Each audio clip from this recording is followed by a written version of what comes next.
chapter 12, we are talking about the 20 difficulties in cultivation. So we have looked at the last couple one. It's difficult for the poor to practice dana. That means to give, to be generous and to give offerings. We talk about that. It is difficult for the rich and eminent to practice the way because they are so arrogant. Now we are looking at this one. It is difficult to renounce life when facing death. I forgot about this when I talk about my dad. Everything is meant to be. It is difficult to renounce, or you can say letting go of this life, human life, when facing death, or when death is imminent. Why do you think it is difficult? Fear of the unknown. Okay. What happened when we go? Where are we going? Or maybe unfinished business. Yeah, unfinished business. And the mind is sort of like still wanting to close that, to have a closure, but it's not able to do it anymore. Yeah.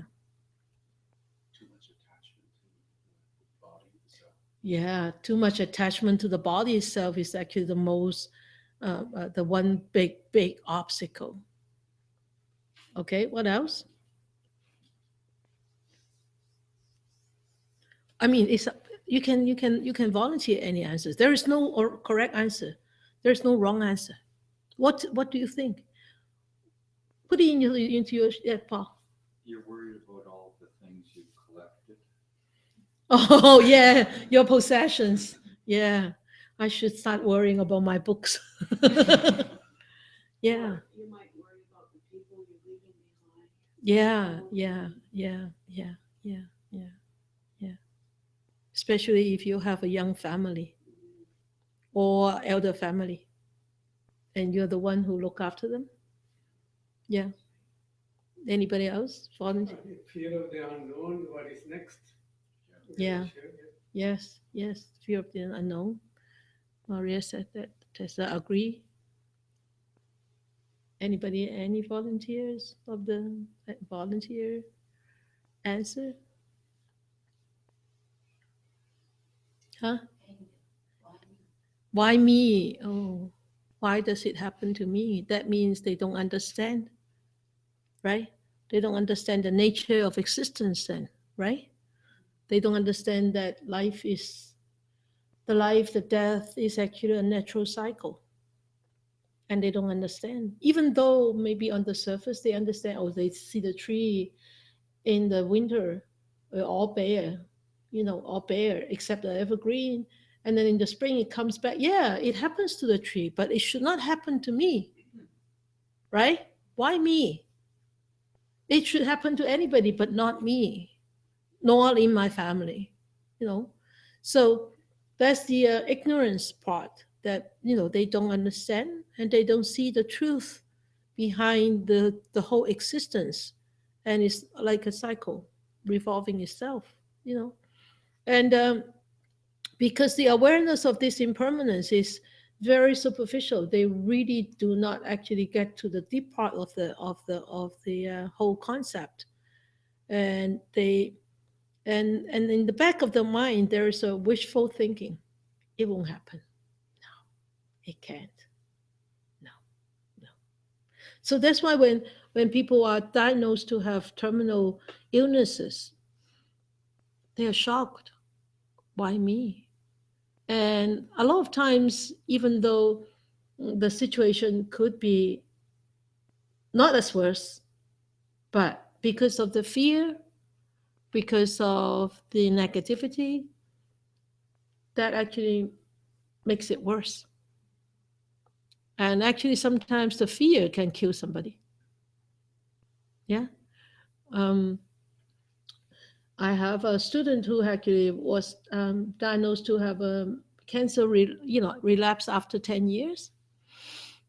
And she went through the first treatment, was very successful.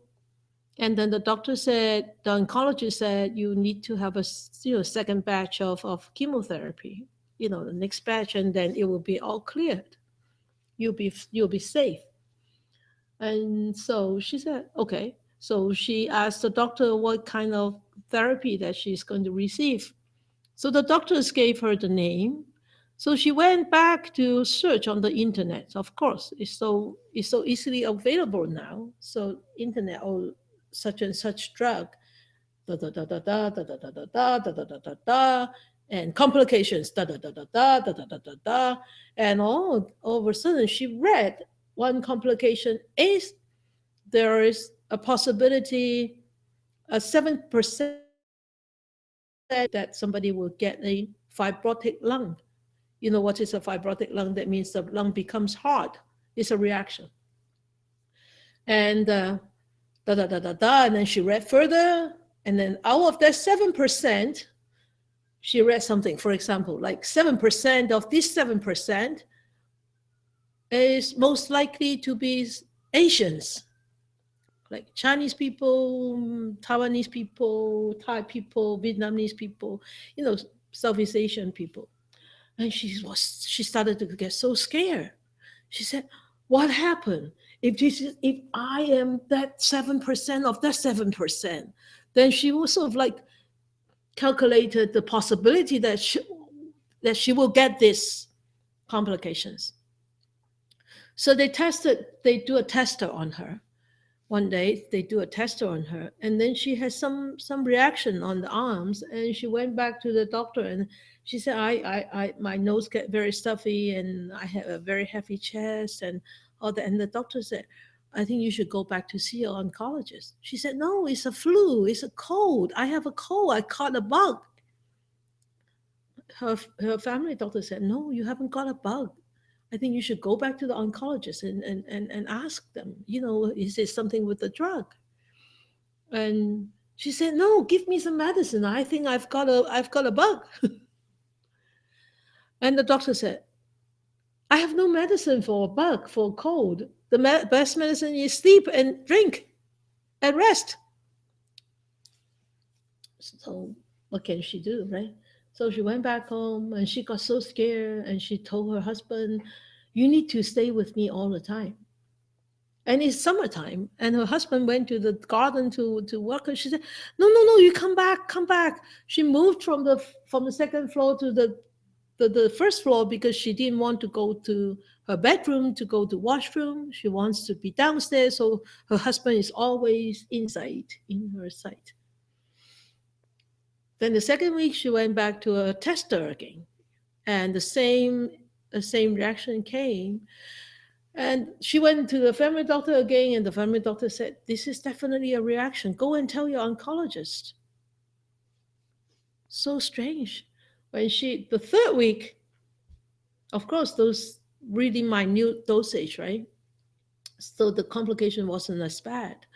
The third week, she went into the oncologist's office. She did not tell the oncologist. And of course, she did not tell. How could he know, right? He doesn't have any supernatural power. So they gave her the medicine. She went home. She went home around lunchtime. She had lunch. In the afternoon, she could not breathe anymore. They sent her to hospital. And as soon as she got into emergency, they tested her. She had only got 10% of the lung functions left. And they had to put a tracheostomy here, you know, open up intubation. And then the last thing she said to her husband, why did they send me to ICU? That was the last thing that she said. But when she was in ICU, she struggled. She pulled her top, all the tubes out, pull. So they had to actually paralyze her with muscle relaxants. It was so sad to see that. It was so sad to see that. So, you know, because one doesn't understand the truth behind all things, not just death, even the encounter or relationship, we don't understand. Then we get upset, then we get angry, then we get annoyed, then we feel guilty, then we feel shameful, because we just don't understand. So we put fingers, point fingers at ourselves, point fingers at others. So it is really difficult to let go of this life because we were never taught about the existence of this body, right? Unless you actually study the Buddha's teachings, you were never taught about the existence of this body. You only know there's, oh yeah, one day I may die. That's all. Maybe that's all the parents will tell us. But they don't tell us this is because of impermanence, because of this law of impermanence. So when we are facing this, we will be very scared because we think this body is so real. It's so real. I have been carrying this for 61 years. And you have been carrying that for like 50 years, 28 years, 40 years. How could it leave me? How? Why? And when? Those are all the big questions, right? We talk about death. We talk about the Buddha's view on death. We actually talk about a lot of this already. So this is actually a one very difficult thing to let go. If we do not let go when we are facing death, what do you think our mindset will be? Not peaceful. Yeah. Dark. Sometimes could be angry. Sometimes could be very, very upset. Very terrified. Very scared. That's why when I saw him on the 14th, and as soon as I saw him, I knew that his end state, and so I went over and put my hand around his shoulders, and I rubbed him like this and said, "How are you feeling, Dad?" He said, "Not good." I said, "You know what? I have never talked to you about death, about dying. Now I need to." And my sister and my brother were standing there. But I was really, standing there and holding him, and I'm just calming him. I said, "How are you feeling? Are you scared?" No. Is there anything that you haven't closed? Like there's not incomplete closure? No. Is it okay if you're going right now? Yeah. But I know my dad. He doesn't tell us. He doesn't tell us. Even though he worries, even though he's scared, he doesn't tell.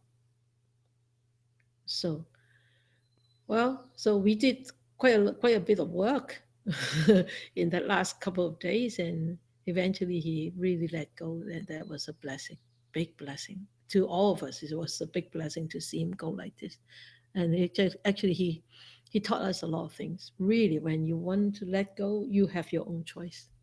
You can choose when to go, how to go. It was such a beautiful passing. So it was and in here, I don't think we should actually concentrate on the word when facing death. I think we should actually put our perspective differently. Is how could I use my life? Because death is just the one last step in this whole long path, isn't it? And it's such a short step. It's just like this, gone. And we spend so much energy in dealing with that, but yet we forget to put energy instead of on how to live, why we should live happily, and how we can live happily, and what should I do, right? I think we should put our energy in that aspect rather than that aspect. Because when we put our energy in how to live, and then I think we could easily transform ourselves. And we can easily transcend our limitation. And that becomes, we call the art of living. And when you're constantly being so mindful on how to live for the benefits of myself, for the benefits of others, and when we die, there's no more regret anymore. Right? Yeah, so I think it's actually very important to actually switch our attitude is, how can I live easier to live, or live better, So I think the meaning of life is more important than just the difficulty in renouncing life when facing death. The meaning of life is more important. And so, what is your meaning of life? You nod? You nodded. Anybody volunteer any answer? I've seen, now I've been teaching for the last how many years? 7, 8 years now.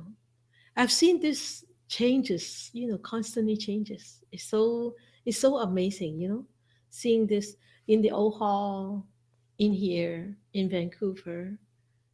And, yeah, we have a very strong core group of students, but you can see people come, people go, people stay, people come, people go, people stay. Why would those people go? One is Sister Jessie's lecture is too boring. It's just too boring. You see,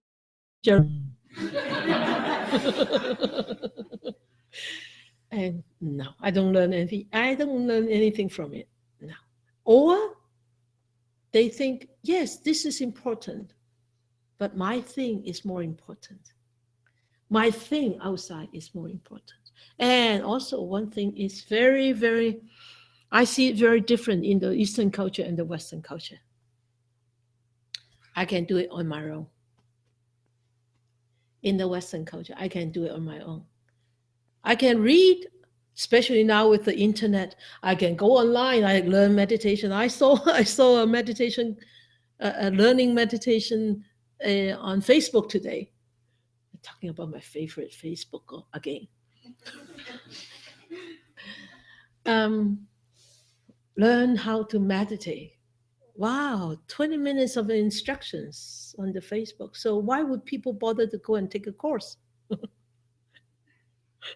Why would you bother to come and take a course? Why would you bother to go and take a course in here and there? You can easily get it from internet. But that's one drawback in the Western society is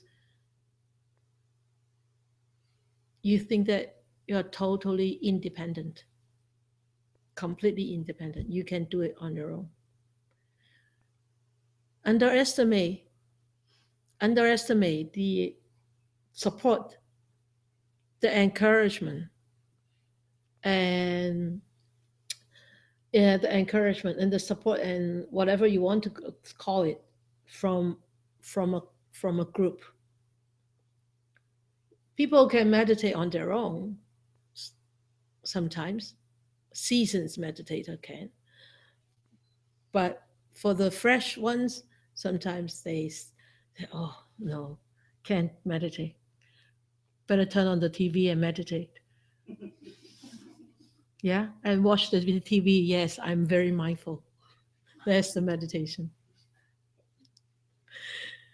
And they underestimate the power of a sangha, of a group. And they think that, yes, I can just study and I will be able to, I will understand, I'll be fine. And you see people are like that, and it's true, some of them are fine, but they don't know if they have joined a sangha, if they have come to study, they will be even better.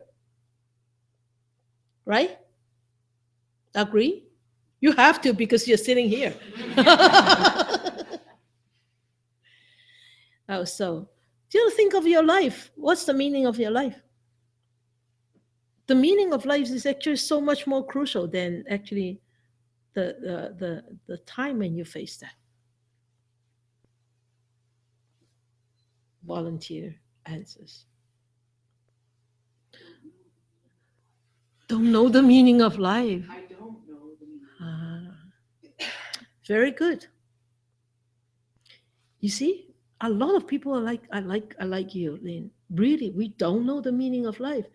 We wake up in the morning, we go to work, or we don't go to work, we cook breakfast for our husband, for the family, do dishes, go out for a walk, go out for a hike, go out for a swim, come back, make lunch, and then clean, vacuum. Every day is so routine. What is the meaning of life behind that? So I'm just trying to be grateful for life. good, Grateful that we have this. good, good. At least your gratitude of life. Good. Okay. And it's precious. As precious. It is. The life is precious. Yes. And the life with the Dhamma is even more precious. And that life with the Dhamma and able to practice the Dhamma is more precious, even more precious. Maria. I think we're here to learn. A what? I think we are here to learn. To learn. Yeah, What is good. that meaning? It is a meaning. It's a purpose, a meaning, purpose, or purpose, meaning. It's a purposeful meaning. Have you learned? I've learned many things. Good. But still room for improvement, isn't it? I've learned that I know very little. That's good. There is a lot. Yeah, that's good. Anybody else? Any offering of answers? No? To make it a better world. Good. Yeah. Just because you change, we can make it a better place. Yeah. Did you know that the ozone is smaller? Yes. You see? Because we try to recycle everything. Yeah. I don't know whether it's true, but I think of it that way, right? So, anybody else? The young ones? You three, 1, 2, 3, 4 are the young ones. Younger than 40. Oh, you're older than 40. Oh, 1, 2, 3. Oh, no, you're older than 40. I'm sorry. So 1, 2. Meaning of life. Yes, you could. Oh, yeah, you're younger. Yeah. And you younger too? Oh, I'm sorry. Oh, I'm sorry. You see, when I talk about age, younger one, they will all put up their hands. Okay, come on, please. Just to live like that? Days in, days out? To experience life. Good. Good. Have you been happily experiencing your life? I'm trying to, yes. Good, good. Sometimes it could be bitter, Yes. but still, it's okay. I like what the Buddha is trying to teach us, the eradication of suffering. Yeah. I think I try to organize my days where I will reduce the amount of suffering. So the happiness can come in. Yeah. I think that's what I've been trying. So Have you been successful a little bit? well, way more since I've been coming here. Yeah, being I aware that noticed. I am at the cause of my suffering. Yes. That's very simple. Very good. Through my life, all the drama that I Went through? Yeah. that was very self-inflicted. So You won't do that anymore, right? no. Good. Very good. Very good. Yes. There's really no meaning if you can't interact and benefit others. Each other. Yeah. Yeah. Very good. Wonderful answers. Beautiful answers. Very inspiring answers. Yeah, it's true. You know, of my life is the meaning of my life is to serve. To serve.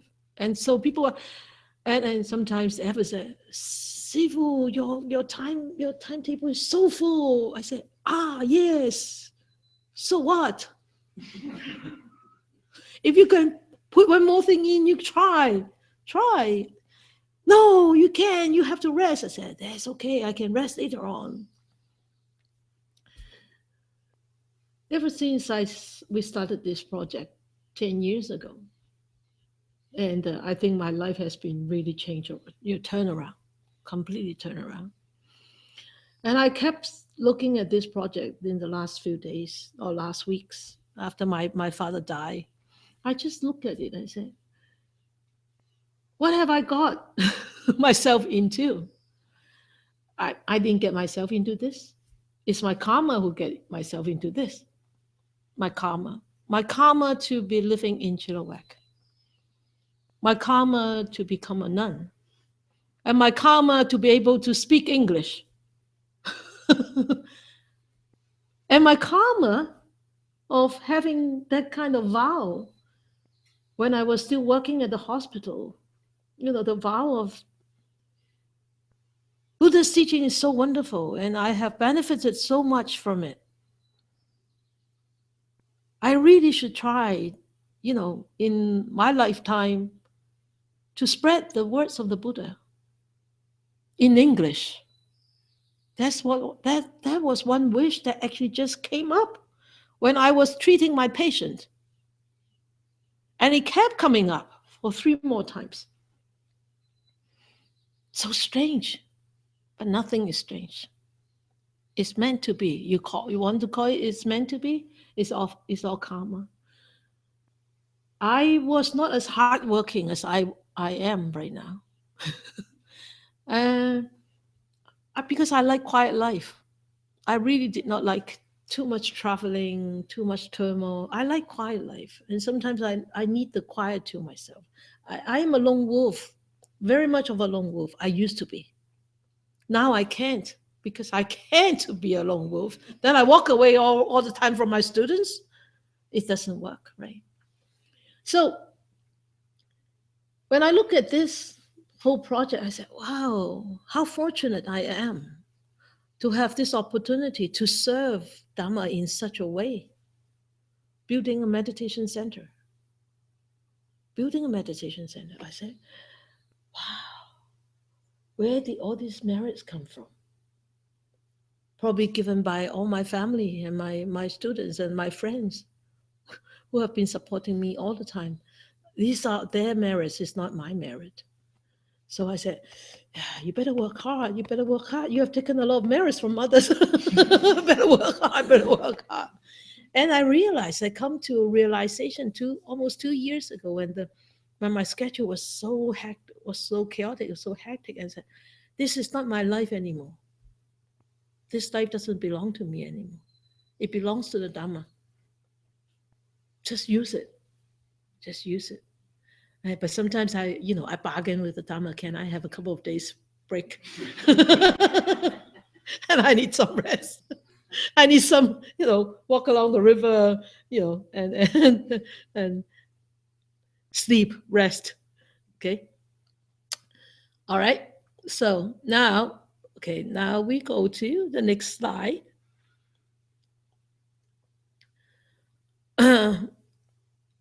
When, as Paul has said, the meaning of life is when you don't have the connections with others. Yeah. What is the meaning of life? Yeah. So that's why in the Buddhist teachings, this is actually very important. I don't know how to actually translate this. It's actually so difficult to translate, but I try. And he said, even though there is no connection between you and others, we will still have tremendous loving kindness for everybody, to all beings. And the second thing is, he said, all beings are equal on the basis of the Buddha's nature, because we all have this Buddha's nature in us. You, me, a dog, a cat, a worm.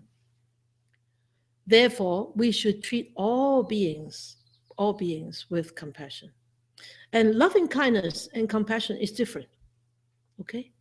Loving kindness is metta. Compassion is karuna in the Pali word. Loving kindness, that means you want to bring joy to others. Compassion is you want to help others to be alleviated of sufferings. Yeah? Okay, so it's different. So this is actually I think these should well be the meaning of life. How we should actually abide to live our life. I think that's why I want to share these two verses with you, two little teachings with you, is whether we have a connection, whether you have a connection with that person, even though you don't know him or even though they are very bad, whatever, you still want to bring joy to them. You don't want to cause sufferings. You don't want to cause miseries. I see that as our purpose, not our need. Our Okay. purpose in life. Okay. Yeah. Maybe I don't know English well. Maybe it really doesn't matter. It really doesn't matter, And then also the second thing is, because we see everybody equal, because we all have this Buddha nature, so we won't belittle others. Yeah, we won't belittle others, and we will treat all others with compassion. I want to share a very inspiring story with you. I'm going to explain to you these 4 verses. This monk is 101 now. We saw him in Wutaisan a few years ago. He was born in 1915, and his name is Mong Chan. Mong, that means dream. Chan, that means he has to contemplate on his. He had 4 dreams when he was still a householder. The first dream was he was holding guns like rifles, going into war. And he said, no, I can't go to war. And then he had this dream of seeing a river, and somebody is, taking him on the river, moving towards the river to a place where there's a huge temple. In the same dream. So he woke up and he decided, no, I'm not going to kill. I can't kill. I'm not going to kill. So he took a long journey and find a temple, and he renounced. Throughout his life, he had very, very important dreams that actually became like a milestone on how he actually took his journey. In 1931, he became a very fluent and very renowned and very prominent Dhamma teacher. And at that time, he was only 26. And he taught everywhere in the world. I mean, at that time, mainly in China, in Tibet and China. 1950, when he returned back from Tibet, and he was caught by the communists and being accused of being a rebel and sentenced to years of imprisonment. When he was in the 10th year of imprisonment, they caught a whole group of lamas from Tibet. And because he knows Tibetan, so the officers asked him to be a translator. And he said, I can't translate for you. He was already forced to disrobe, to wear all household clothes. And he said, I cannot translate for you, because this is not right, because I'm a monk. I won't translate for you, and let alone you are an army, military, right? And of course, they gave him a hard time. And in his mind, he thought about this. No, I cannot translate for them. The only way that I cannot translate for them is I forget completely about my Tibetan. Overnight, he lost all his ability to speak, to read, to hear Tibetan. Can you imagine? That kind of power in the mind. And of course, they gave him more imprisonment, right? So he was sentenced to 15 years of, we can so-called maximum imprisonment, and 18 years of working in remote cold places, like hard work. And in the 22nd years of his imprisonment, or he was already sent to remote places. 22nd year, it was so difficult. He wanted to kill himself. He wanted to commit suicide. This is the monk I told you yesterday, Carrie. He wanted to kill himself. And then he had a dream. He had a dream that somebody invited him to go and teach the Dhamma in a big temple, thousands of people.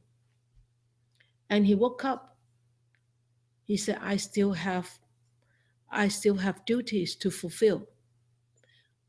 I still have responsibilities to spread the Dhamma. And I can die. I can die. And you know what actually brought him through these 33 years of imprisonment? When he was hung upside down and being beaten and tortured, he said, I just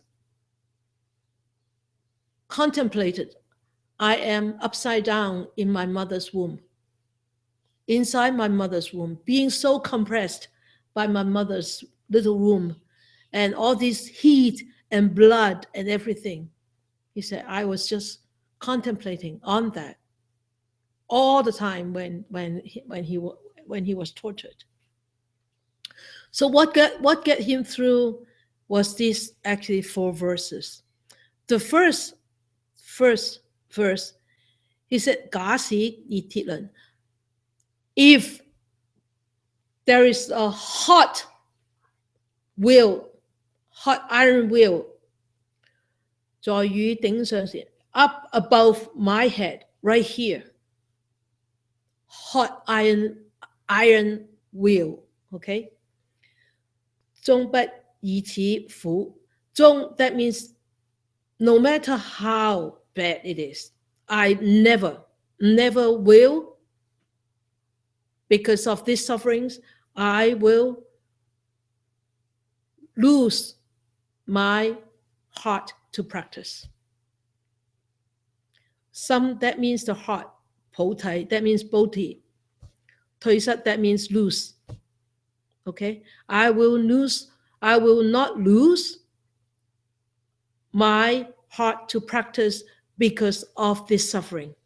This suffering of having a hot iron will keep turning above my head. That's how he got through 33 years of imprisonment. And that is the meaning of his life, is I need to keep spreading, propagating the Dhamma. And no matter how difficult it is, I need to do this. So he's 101. And I think because he's 101 this year, there's going to be a big celebration for him. And he is still teaching. And I tell you, his voice is so strong and it's penetrating. A few years ago, we went there. I think 3 years ago, we went there to see him. He was up and about. And when we got in there, he said, sit down, everybody sit down. And he said, let me burn an incense first. And his attendant said, there's already an incense in there. Can I burn another one? It was so cute. So, yeah, he's actually, can you imagine if it was us ourselves, what we wouldn't be here anymore. Maybe Go crazy or even kill ourselves. Yeah, right? So when we talk about death, I think it's actually nice to talk about this. Advanced care planning. What is the Buddha's view on this advanced care planning? I think it's a wonderful care. It's a wonderful thing to do. And in here, there are 2 things that we really need to touch on Buddhist ethics on death. which we haven't got the chance to touch on last time, euthanasia and suicide. What do you think about suicide? It's wrong. Okay, it's wrong. Why? Do not kill. Yeah, including your own life. Do you have right to your life? You don't have right to your life? Well, not to your death. Good. Very good. Anybody else? I've heard someone say that an arahat can commit suicide because they have no attachment. So if they're totally ill and they can see no way out of this illness, they can. I don't know if it's true. There was an arhat. He killed himself. Just before he killed himself, he attained arahat. And he still killed himself. So, but there was still no cycles of rebirth. Because the intention is really to stop this karma going. And there's no attachment to this thing. But when we kill ourselves, most of the people, when they kill themselves, there is a strong attachment. A strong attachment to something that they actually need to go forward to kill themselves.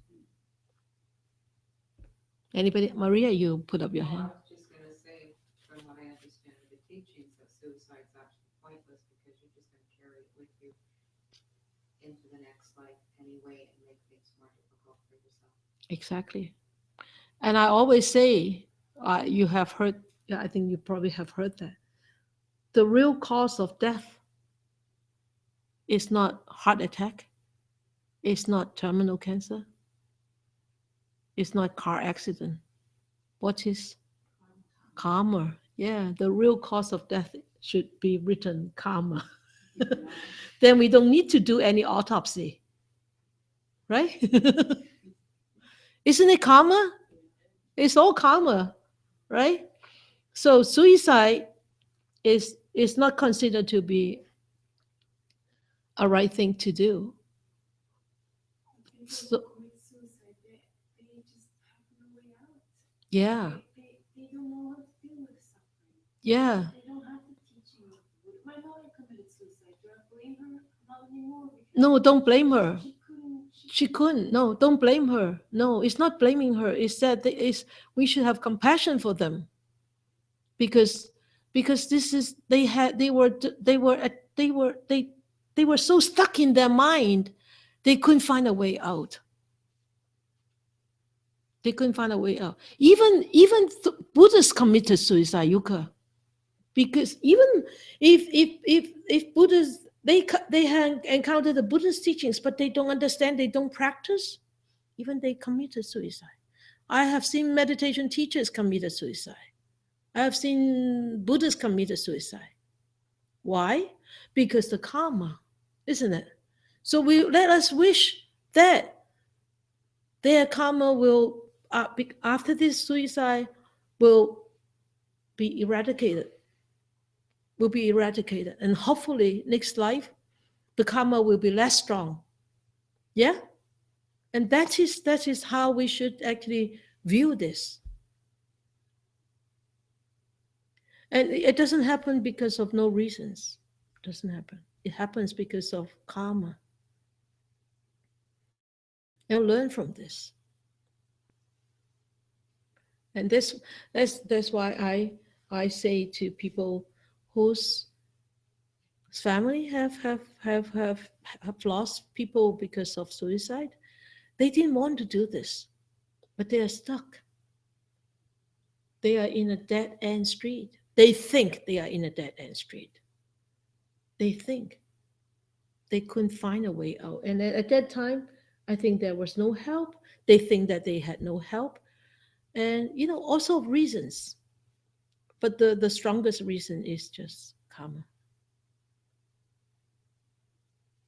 Karma. What about euthanasia?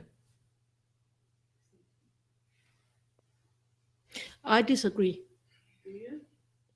I have changed my perspective lately about this.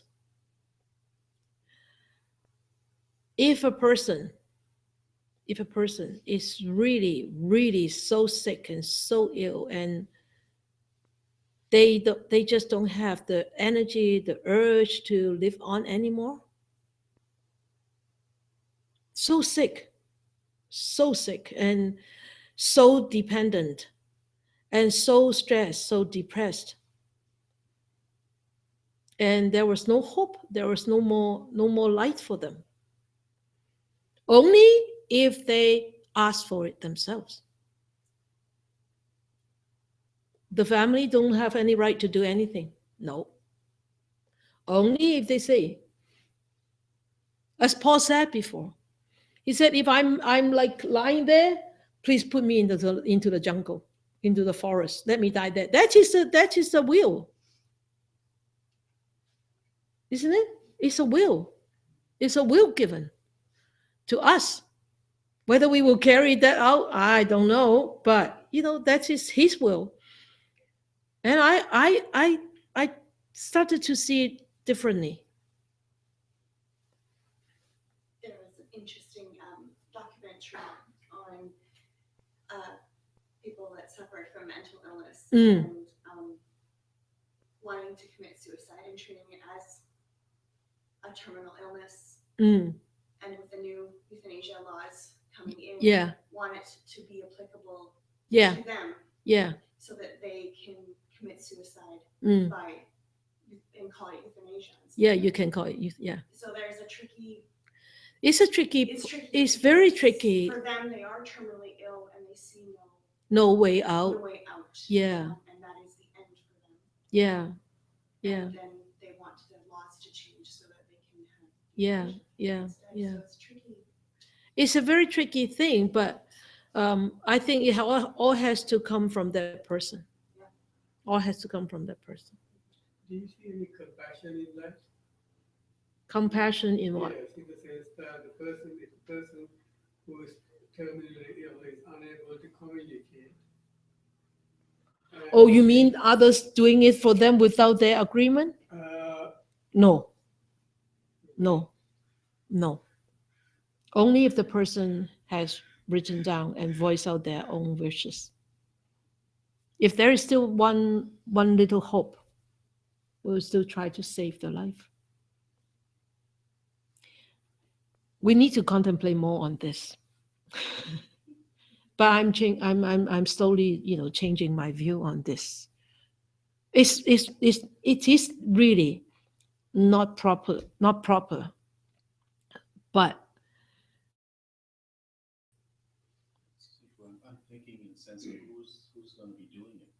I know that the one who is doing it, that's the one. I'm concerned about the doctor who's putting these people to sleep, and what's going to happen with him. Does it affect his karma? Of course. somehow? Of course, He's killing all these people. he's not killing. Don't use the word, but it's a very strong karma. Because it's the intention that matters there. It is. I would share. Yeah, Eva. I'm just wondering, as you're speaking, what the difference is between euthanasia and suicide. I know physically there's a really big difference. Oh, big difference. Yes. But the suicide is. But in the person's heart. It's a suicide. What's the difference between those two? Oh, well, with the suicide, the state of mind is very different, I think. When people try to commit suicide, the state of mind is very different. But euthanasia, they are prepared. Oh, so they're going peacefully. They're not fighting. Exactly. Process. Because they chose it. They choose it themselves, and they expect this to happen. Then they know that the life is going to end. They just end it sooner. But the suicide one, in a lot of people, that they could have a lot of fear or anger or whatever emotions that they're carrying, and sometimes it could be just revenge. So you're boiling it down to the state of mind. Yeah. If it's peaceful, then it's okay. It's really not okay in the sense of okay, but no, but you know, I said because I just I just see it from other perspective now. I start to see it differently. Yes. I've struggled with that one too, and I think, not that I totally put it together, but in my mind, if it's taking me or anybody any sort of medication or technology or anything to keep me alive, whereas if I didn't have all of this new modern stuff that I would actually pass away, then I should be given that same right to pass away naturally without all of this stuff that is modern in technology and Yeah. whatnot. Yeah. I think that's my line on it. Yeah. Yeah, and this is can be divided into passive one or the active. Yeah, or the active one. Yeah. Yeah. I think even though the outcome is the same in both cases, how it was accomplished. Yes, that's the main thing. The passive and the active one. There are two divisions in this. Do you agree with the active one? Now you just say you change your mind. Sort of. I started to contemplate more on that thing. Yes, sort of. It's quite different. Yeah, it's different nowadays. So I may change my mind again. I don't know, but I need to think more on this. But I really did have changed my mind on euthanasia just lately, just like half a year or so. I kept thinking on this, and I see it very from other perspective. But it has to come from the person. Huh? For myself, it wouldn't sit well with me. I would allow myself to die naturally. But on the other hand, I don't judge the person who chose this. Yes. This is a very deep topic. We need to, yeah. Okay. So we won't talk about this. Let us shift to the next one because it's 8:00 already. So July, we have a work day. This means this Sunday, please. There's a lot of work to do. July 24th is one day mindfulness meditation. Eva said that there are still a couple of places open. Yeah, it's summertime, everybody goes away, so make full use of the chance. July 30th to August the 6th, we have a auspicious blessing chanting ceremony in Van Dusen. And July 31st is the Yogacara offering here in Polam, like last year. And August 7th, we have the Katina, that means the Sangha okay, in Vancouver, North Road Golf Course, I think. And October 9th, there is a charity banquet in Hong Kong to raise more funds for Poland. And if you have any friends in Hong Kong, please inform them. And two last thing is last year you had tasted the orange peel mooncake, right? This year the bakery in Hong Kong still do those mooncake thing for us, but this year the orange peel is 30 years old. Last year it was only 20 years old, and this is 30 years old, so it's more expensive. So the orange peel was donated, the mooncake was donated, everything is donated. So it's $60 for only 4. It's very expensive, I know, but it's actually very nice, and all the proceeds, okay, $60 go to Polam. Then you get mooncakes, and then you support Polam. So you can start saving $1 a day now, and then when the mooncakes arrive, then you will have $60. Very good. Yeah, or $2. Save your cup of coffee and then put that into the piggy bank. So buy and then order. Good.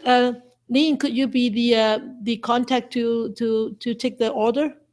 Okay. So please, Lin here will be responsible to take the orders, and you have to tell Tan Sifu, okay? Otherwise, we have to ship it from. We have to fly the mooncakes from Hong Kong. Okay. I think should be at the end of August we will have it. It's really good. Yeah. Okay. This is from Eva. Eva said, please come help our baby corn tomorrow morning. There is a lot of weeds. Please, please, please, please, please, she said. What's next? And don't pull the corn. Just the weeds. Okay. All right. Next week, the Dhamma sharing has to change to Friday, right? Because I will be in Saskatchewan. Yeah, going to the prisons in Saskatchewan. Yay! Spreading the wings of the Dhamma. Yeah, okay. So next week is on Friday, all right? The same time, same place. And you can come and meditate on Tuesday night. All right? Sorry, if somebody does want to come talk with it, if you can meet us, Paul, maybe after meditation after the Dhamma hall, is that good for you? Tomorrow morning? Yes, Tomorrow morning at the workshop. at the workshop, after meditation? Tomorrow morning in the cornfield after meditation. No. Everybody report to the workshop 9:15 for wheat picking. Everybody. Okay. You have something to say? This is morning about the chanting. I said, pick the wheat. Pick the wheat.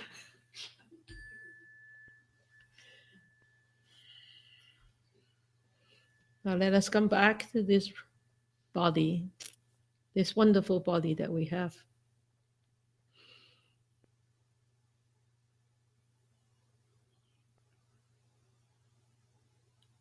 Feeling this constant flux of changes.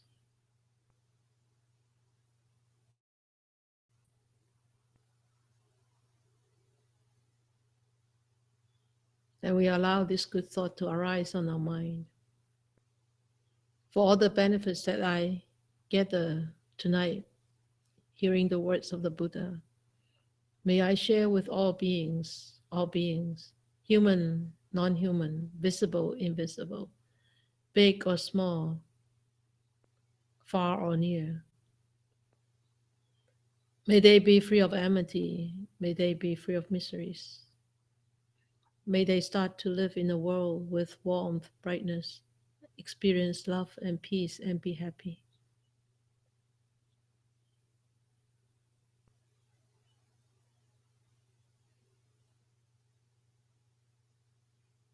May more and more people will open their heart and come to encounter the words of the Buddha, to study, to practice, and help themselves to untie those knots, to eradicate those difficulties, those pollutants, and be happy and be peaceful.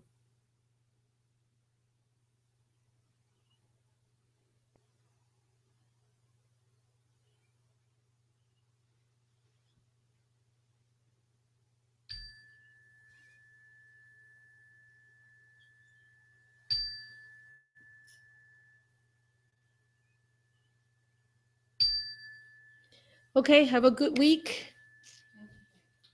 Thank you for being here.